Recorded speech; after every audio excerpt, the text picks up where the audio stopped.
Muy buenas, mis queridos estudiantes. En la clase del día de hoy vamos a hablar sobre la historia de la música. Tenemos que, dentro de la historia de la música, tenemos el origen de la música. ¿Qué es el origen? Bueno, hay estudiosos musicales que consideran que el origen de la música surgió por imitación vocal de los sonidos de la naturaleza. Otros, sin embargo, consideran que el origen de la música sucedió por los ritmos de los trabajos cotidianos. Sea como fuere, en lo que sí coinciden es en atribuirle a la música un poder mágico o espiritual y una gran capacidad de unión al grupo que la interpreta y la escucha, de una realidad que no se puede dividir. La música hoy en día no se conoce ninguna cultura, que ya sea actual o del pasado, que no posea alguna forma de hacer música. Resulta curioso la preferencia musical que muestran todos los pueblos por combinar simultáneamente diversos elementos musicales. El canto, la danza, el toque instrumental y la escucha. Se consideran unos componentes.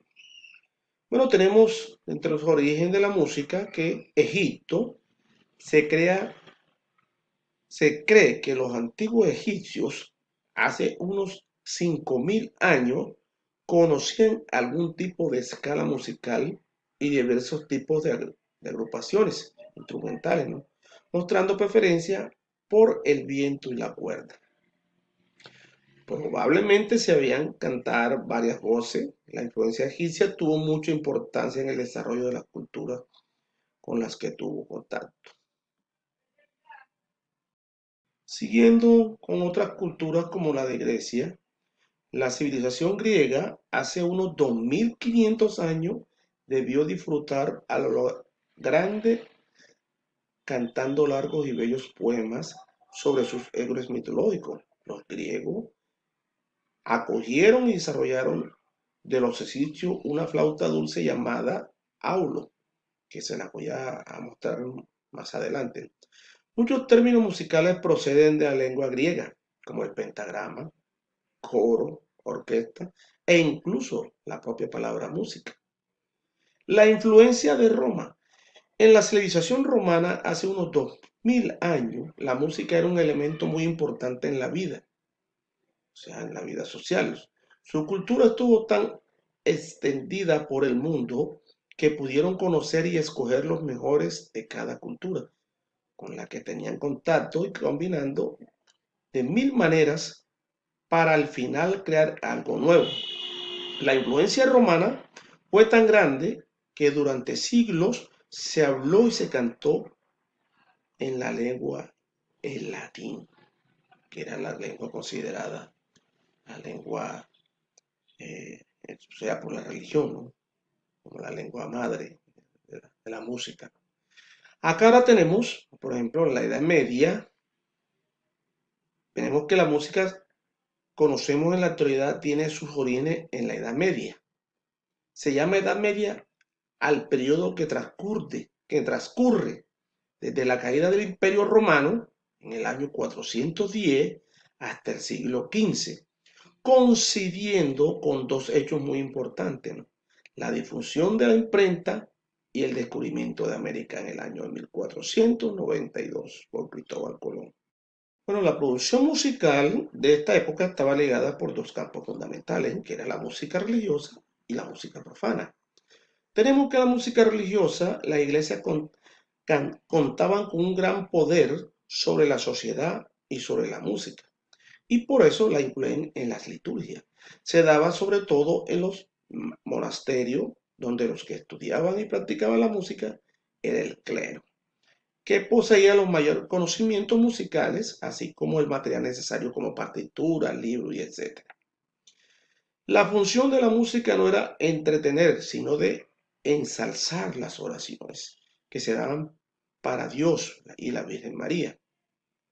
Con la llegada del Papa Gregorio I, llamado el Grande, recopiló un repertorio de cantos que llamaron posteriormente cantos gregorianos. llevó a cabo una reforma para imponer este canto como el oficial de la iglesia en toda Europa. ¿Qué era la característica de este canto gregoriano? Que se cantaba a capela, sin acompañamiento instrumental. Solo lo podían hacer los hombres, las mujeres estaba prohibido. La melodía por grados conjuntos, es decir, de notas que la antecedían, por ejemplo, do, re, no podía ser do, mi, porque ya no era conjunta, era de grados conjuntos. Puede ser re, mi o mi, fa, pero no podía ser de grados de tercera, sino ni de cuarta ni de quinta, sino grados conjuntos.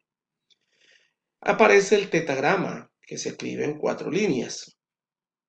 Y las notas son cuadradas, o eran cuadradas en este entonces. ¿Por qué eran cuadradas? Porque las escribían con pluma de pato o de pavo.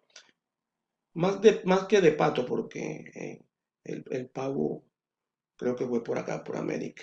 Las notas eran, o sea, se escribían, las cabezas de la figura no se conocían en círculo como las conocemos actualmente, sino eran cuadraditas cuando las escribían era con la pluma de pato. El canto gregoriano era monódico, una sola melodía, pero posteriormente aparece la polifonía, que es un canto donde suenan varias melodías a la vez. El sistema de escritura fue evolucionando de una línea hasta las 5 que conocemos actualmente. La música profana, que era la segunda característica en la Edad Media, la música religiosa y la profana. La profana, aunque Gregorio con la iglesia tuvo gran poder, no era la única música que existía en la Edad Media, ¿no? A veces la gente se reunía para divertirse y pasarlo bien, pero esto no estaba bien visto por la iglesia, ¿no? La notación musical occidental nació en el torno del año 800 después de Cristo, el imperio de Carlos Magno. Con este hito se inicia una larga cadena de perfeccionamientos, ¿no? Técnicos que conducirán poco a poco al sistema de notación musical que conocemos y utilizamos hoy en día, ¿no? Que estaría prácticamente completado hacia el siglo XVII. La música profana de la Edad Media habría que destacar figuras importantes como los juglares. ¿Qué eran los juglares? Iban de pueblo en pueblo actuando en las plazas y en los castillos donde cantaban, recitaban, contaban historias e incluso, ponerla por acá la imagen, incluso realizaban algunas actuaciones de circo. Se acompañaban de diferentes instrumentos para que sus actuaciones fueran más atractivas. ¿Qué eran los trovadores? Los trovadores pertenecían a una clase social más alta que los juglares, cantaban y componían. Y sus propias, o sea, cantaban sus propias obras y cuyos temas eran de amor, de héroes, de la corte, tanto de juglares como de trovadores.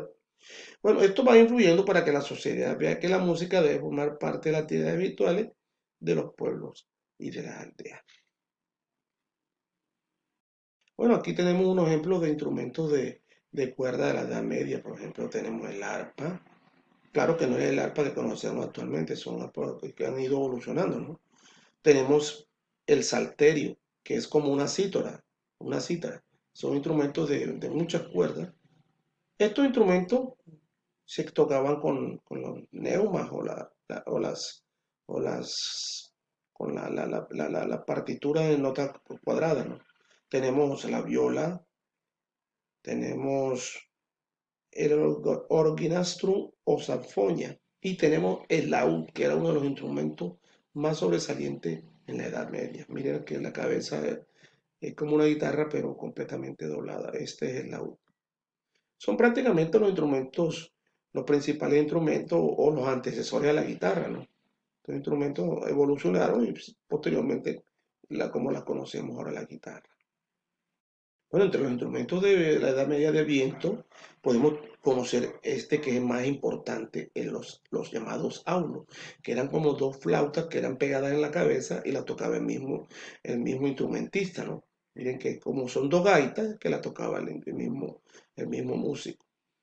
Acá tenemos la flauta como la conocemos, ¿no? Acá tenemos una trompeta o añafil que es de la época de la... Esta es de origen griego, ¿no? Árabe, perdón. y las chirimías o dulzainas que han tenido muchas evoluciones, ¿no? Esta es la gaita o cornamusa, esta es como la primera gaita, la antecesora a las gaitas escocesas, ¿no?